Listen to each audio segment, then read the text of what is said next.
Johannesburg finds itself again at a political crossroads.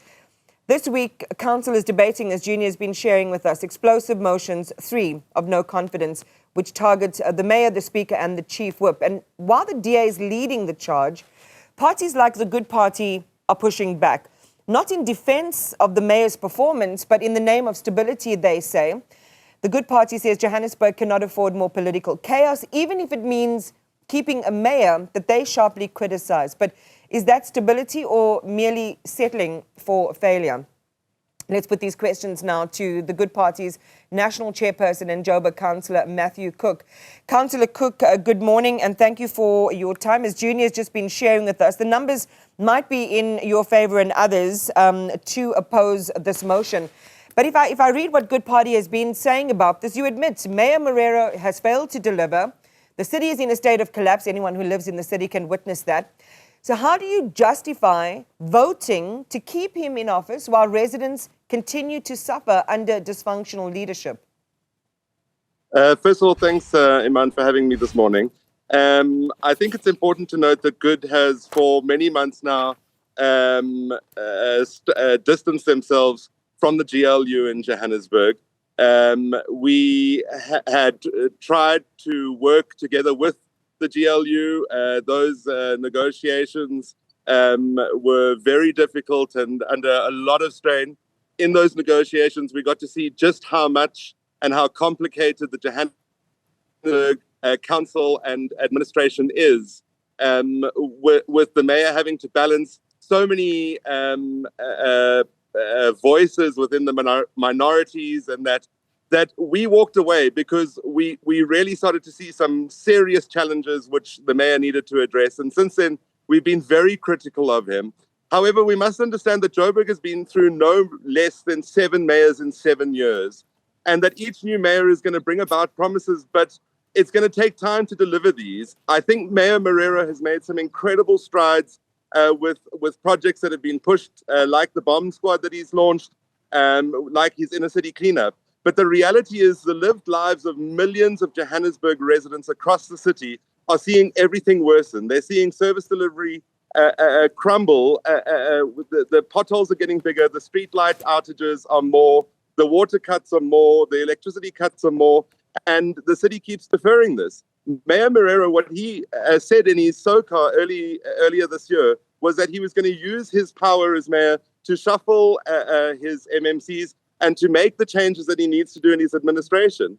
I think this is his wake-up call. This is his moment when he realizes that his fate is lying at the hands of council, but he can make the difference, can make the change.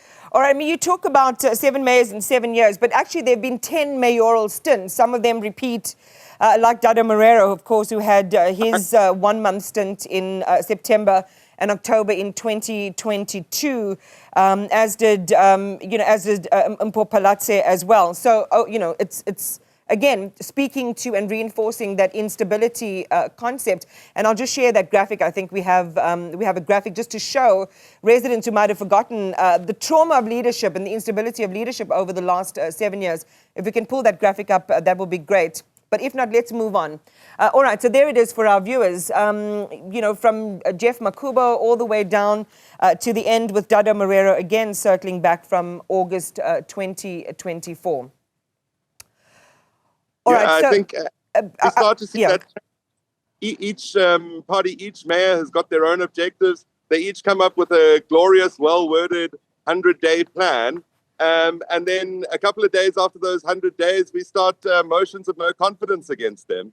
I think we have to start just holding executives to account. We have to start putting pressure on the mayor to get his team correct, and get rid of the useless ones, get rid of the ones that are using power, and maybe a 1 or 2 votes, get rid of them. Look at ways of stabilizing the city and delivering on those promises, because he's not short of promises. That's the thing.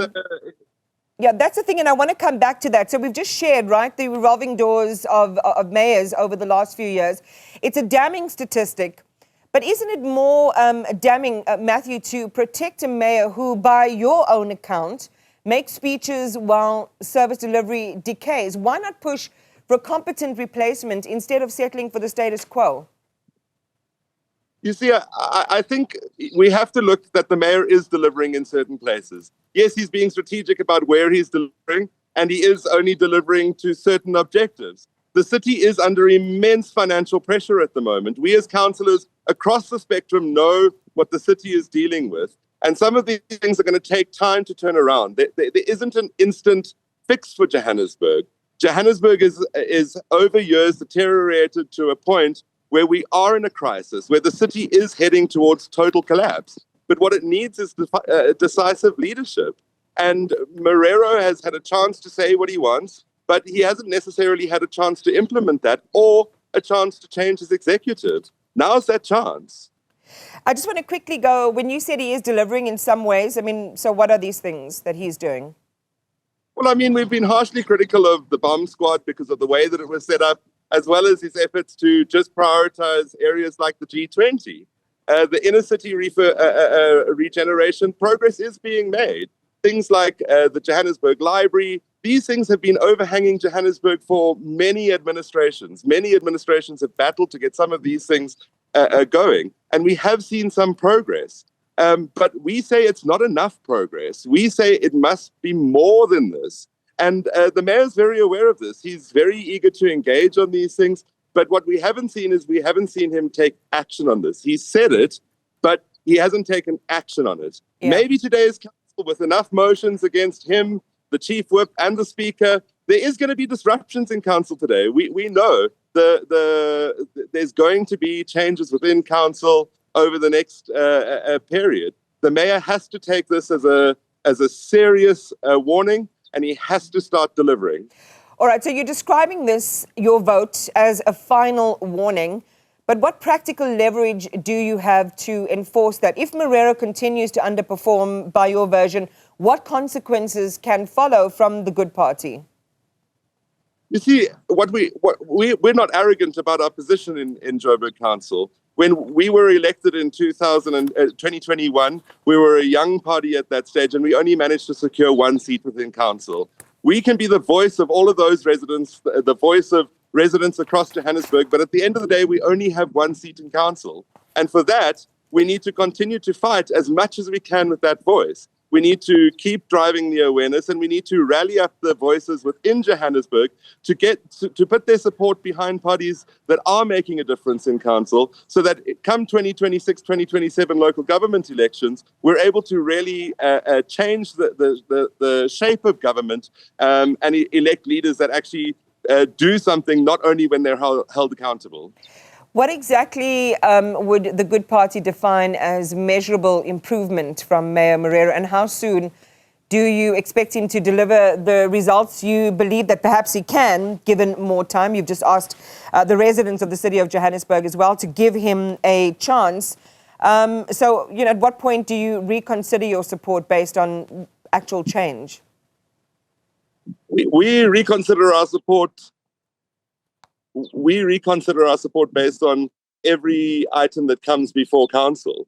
So Mayor Morero has to start immediately. He has to start by making changes to that executive within the next couple of days. He has to use this as a wake-up call. Because if he survives this motion and things don't change, I can guarantee you more parties will rally against him. So he has to start making the changes that he's put in. He's laid out what he's going to do. And I think what he's stated, what's been put into the budgets and into some of the plans that he's issued, he's got good plans. And there are timelines attached to those. Council is aware of those timelines. But where the breakdown happens is the implementation. So what we have to do is we have to look over the next thing. And unfortunately, council's going on recess now. So things in the city of Joburg slow down again as council goes on recess for another 4 weeks. And that's going to be a difficult thing. But I say to the mayor, keep going in those 4 weeks. Take this as a crisis mode and make sure that your executive is delivering in that recess. Yeah, and maybe in this crisis, nobody should be taking a break. I know that's an unpopular view. 100%. We won't be. Our councillors will be working across that period of time, and obviously the entities are working. But we are saying to the mayor and to his executive and to all the chairpersons within Johannesburg, keep working in this recess. The residents of Johannesburg have had enough. this is your final wake-up call. Yeah, I live here. It's horrible. Thanks for that. And that was the Good Party's national chairperson.